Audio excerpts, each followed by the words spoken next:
Update lang po ito sa Kamara, lalo sa Justice Committee.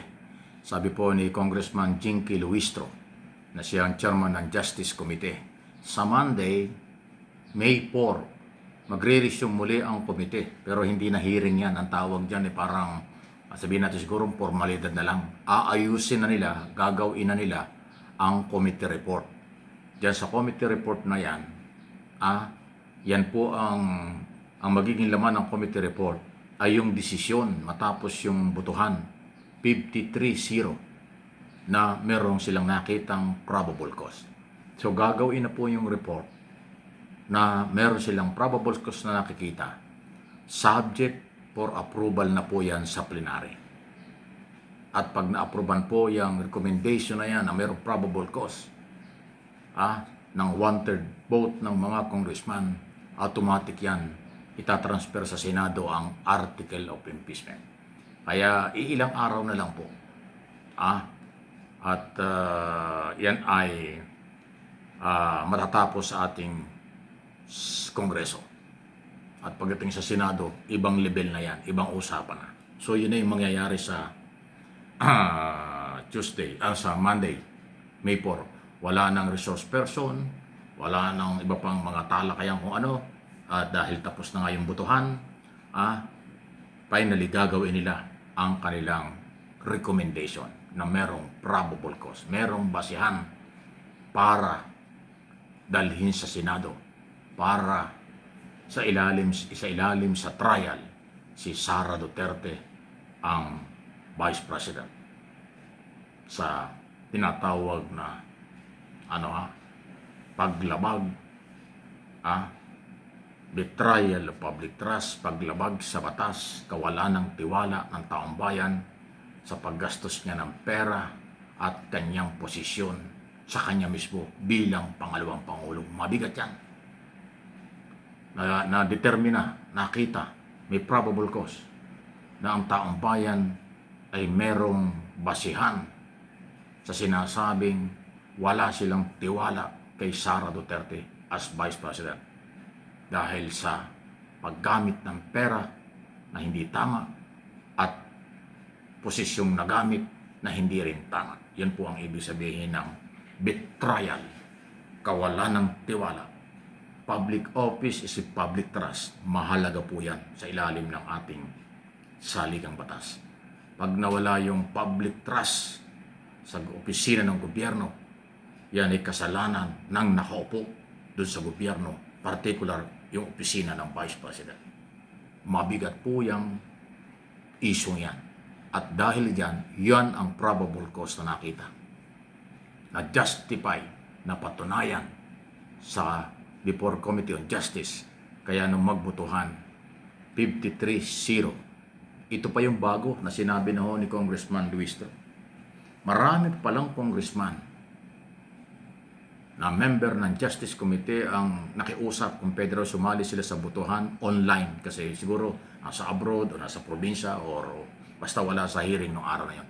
Hindi po pinagbigyan ng Justice Committee Chairman dahil sabi niya unfair naman sa mga tao at congressman nagpunta rito tapos kayo hindi kayo nagpunta, sasali kayo sa butuhan. So naiintindihan naman ng mga congressman gusto sumali. So ibig sabihin, yung palang member, yung 39 member ng Justice Committee, wala pa ron sa 53 vote na yan. Kung ilan yung congressman na hindi na member ng Committee on Justice na wala dun sa pagbubutuhan, hindi na ho sinabi kung ilan. Kaya yun ay umabot ng 53 kasi maraming ex officio. Yun po yung tulad ng automatic deputy speaker, mga ex-officio yan kahit hindi member. Majority leader, assistant majority leader, ang dami nun. Minority at minority leader, yan po yung mga ex-officio. Kung ilan yung assistant majority leader, ilan yung assistant minority leader, ilan yung deputy speaker, automatic yan ay ex-officio member, pwede mag-participate sa hearing, pagtatanong at pagbutuhan. Ayan yun. Hindi katulad dyan ng mga non-member, limitado. Hindi sila pwedeng mag-participate, wala silang mga motion, wala silang parliamentary inquiry, wala. Ang kanila ay puro manifestation lang, hanggang doon lang. Kaya nga kung yung mapapansin, madalas nababara. Tuwing maghihiring, nababara si Marcoleta. Kasi yung kanyang sinasabi ay hindi katanggap-tanggap ng komite dahil siya ay hindi member. At laging idinidiin ng chairman, you are not member ng Justice Committee. Kaya nga sabi ni Marcoleta, bakit ba laging idinidiin yun? Kasi yun naman ang totoo. Kasi pag hindi ka member, wala kang karapatang bumoto. Wala kang karapatang magtanong. Ang sa'yo, observation lang. At hindi rin obligasyon ng chairman mag-explain o sagutin ang iyong observation. Wala lang. Parang nandun ka lang, magsalita ka lang kung anong gusto mo sabihin. Tapos, yung sasabihin mo, nababagay pa sa topic. Pag hindi, babarahin ka pa rin. Wala talaga eh. Kumbaga sa salim pusa pag hindi ka member ng committee. Pero yung regular member at ex officio ay 100% may participation sa pagtatanong, point of order, clarification, at saka botohan. Yun ang importante yung pagboto, desisyon yun. Pero sa plenary, ito na yan ang pagkakaiba for your information. Sa plenary, sa bulwagan ng session hall ng Kongreso at sa Senado, gano'n din. Kahit sino, boboto sila. Kaya nga ang buong Kongreso ang magde-decide. Kailangan lang 1/3 vote. Si Marcoleta, kung nabitin sa kanyang pagkasali sa Committee on Justice, doon sa plenary, malayang-malaya siya. Na siya ay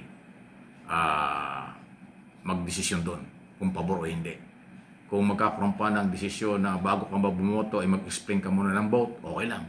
Pero kung wala ng explanation ng vote, yes or no lang, ay hindi ka rin makapagsalita. Pero, obligasyon ng mga congressman na sila'y mag-participate doon. Kung 310 yan, nandun lahat yan. Dapat. Kung hindi man, basta 1/3 ng present ng congressman nandun sa plenary, yun ang magde-decide. Kahit ng congressman sabihin nating 200 lang ang congressman pumasok sa pagdedesisyon. Kung ano pa rin ang 1/3 ng 200 congressman, yun ang mananalo. Hindi pagbabasihan na ang kabuuan ng Kongreso ay 310, dapat doon babasihan ang 1/3. Hindi po.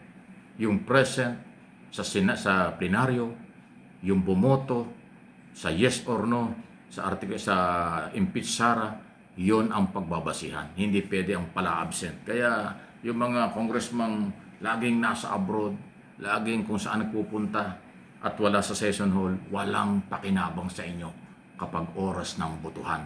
Kasi hindi kayo makakaboto online.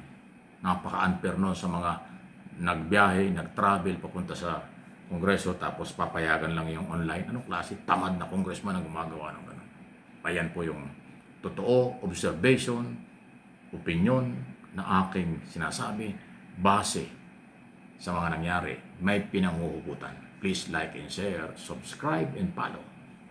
Kung hindi pa.